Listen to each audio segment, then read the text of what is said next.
جنگ دا د چا په ګټه نه دی. د طالبانو پخوانی نظامی قمندان ملا منظور حسینی چې له تیرو 4 کلونو راهیسې له جګړې لاس اخیستی. د امریکایي پلاوي او طالب استازو ترمنځ د افغان سولې په تړاو روانو خبرو کې د ملا برادر ګډون اغیزمن بولي. دا د قطر په مرکز دوحه ښار کې د افغان سولې اړوند 5م پړاو خبرې دي چې ویل کېږي دواړه لوري د بهرنیو ځواکونو د وتلو په اړه توافق ته نږدې سوي دي. د طالبانو پخوانی نظامی قمندان حسینی وایي که ملا برادر په دغه غونډه کې په آزادانه ډول ګډون ولري د دې صلاحیت لري چې رواني خبرې یو مثبت لور ته بوزي او له افغان لوري سره اوربند وکړي.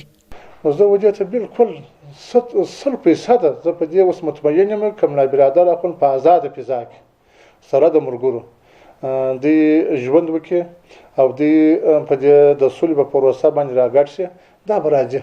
دا سوله به راځي ځکه دا اسلام پرست، وطن پرست، افغان پرست، خاک پرست خلک دي.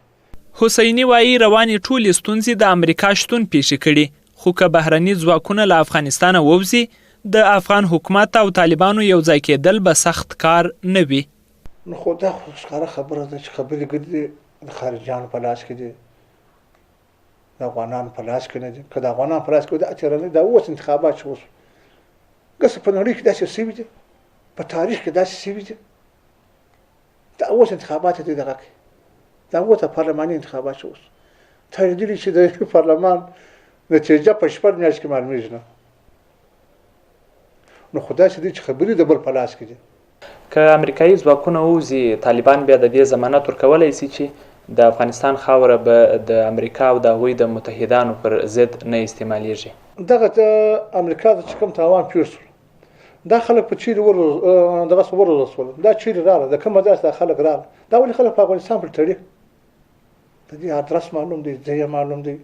دا که اوس نور په دوه ګوتو موږ پټوو سر د خلاص دا خو بیا جلا خبر دا بې انصافي دا خلک نه امریکا ته د افغانستان تاوان رسېدلی دي. دا به خبره بیا هغه وخت موږ ګورو چې اوس افغانستان کې به دومره پاور دومره طاقت راشي چې دوی د مطلب د خپل ځان سره یو غیره کس چې هغه مطلب د بل چا سره په تاوان استعمالي هغه د ځان اندک وشي دا هغه وخت کېدای شي چې په افغانان سره یو موټی شي. ستاسو په نظر امریکا به دې ته آماده سي چې خپل ځواکونه له افغانستان څخه وباسي؟ که چیرې لکه و چې دغه امریکا وایي صدقلاو چې زه ځم تی سره جوړ شي خلاصه خبره نو دا خو موږ ته نه معلومیږي چې پاینده کې به څه پیښیږي څه به کېږي. نور خلک به راپورته کېږي، نور قوتونه به راپورته کېږي، بیا به د امریکا وایي زیات ما وجود ډېر ضروري دی. نو دا خو هغه وخت موږ ګورو مخ ته به ګورو ما به فکر د افغانستان سره و مشکل نشي ورته جوړ نه افغانان دونه په خپل ځان په دونه دغه رښتې دي د خپل ملک سره د باندې د یو چا سره مقابله وکړي سره د خلاص کنه سره خلاص د یو چا سره دی مثلا یو څوک چې دی دغه پروژه استعمال کړي په خپل افغانستان د جوړ افغانستان څخه حالات. امریکا وایي له طالبانو سره د قطر ناسته د افغان حکومت او طالبانو ترمنځ خبرو اترو ته د زمینې د برابرولو په موخه کېږي. طالبانو په 5مه ناسته کې هم له افغانستانه د بهرنیو ځواکونو پر وتلو ټینګار کړی او له افغان حکومت سره د سولې خبرې رد کړي. خو بل خوا یې بیا ویلي چې د بهرنیو ځواکونو له وتلو وروسته به وسلوال طالبان د افغانستان په ملي اردو کې شامل سي.